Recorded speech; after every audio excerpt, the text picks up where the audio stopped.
Ces dernières années, l'Église rencontre beaucoup de difficultés.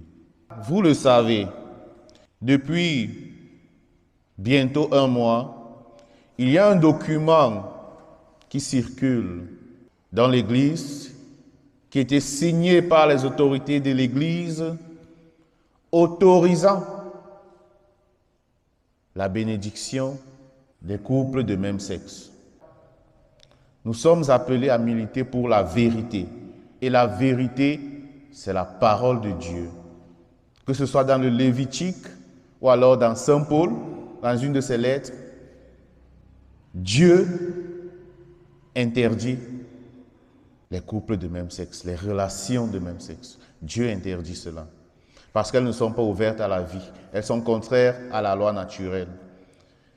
Et il y a de la confusion dans le document, en ce sens que, premièrement, parler déjà de couple de même sexe, ça veut dire que on est sur la voie d'encourager cette pratique. Et donc, il y a ce genre de couple qui existe. Et cela semet la confusion chez nous. Et c'est pourquoi nos évêques ont dit non. Les cultures négro-africaines sont des cultures de la vie.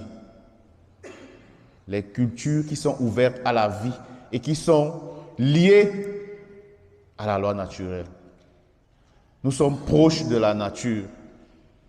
C'est pourquoi chez nous, c'est un scandale. Et pas seulement chez nous, même ailleurs. Parce que c'est contraire à la doctrine de l'Église. C'est contraire à la parole de Dieu. Et la deuxième confusion réside sur le développement qu'il y a autour du concept de bénédiction dans ce document. On parle des bénédictions liturgiques, des bénédictions hors liturgie. Peu importe. Je ne sais pas ce que cette littérature signifie, je ne sais pas où on va, je ne sais pas, mais pour nous, la bénédiction, c'est la bénédiction.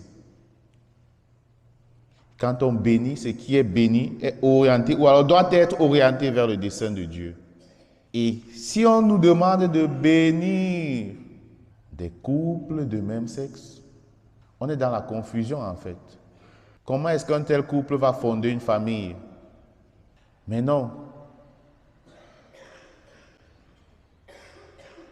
Comme je le disais, l'Église est sainte, mais aussi pécheresse. Les humains ne sont pas parfaits. Dans cette envie de vouloir plaire au monde, on succombe parfois à la tentation de contrefaire la vérité, de manipuler la vérité. Ce n'est pas ce à quoi Dieu nous appelle. L'Esprit de Dieu ne sème pas la confusion. L'Esprit de Dieu est lumière, il fait la clarté. C'est le malin qui sème la confusion et la division. L'Église a toujours béni tout le monde. La bénédiction n'est refusée à personne. Mais Dieu accepte le pécheur, mais il rejette le péché.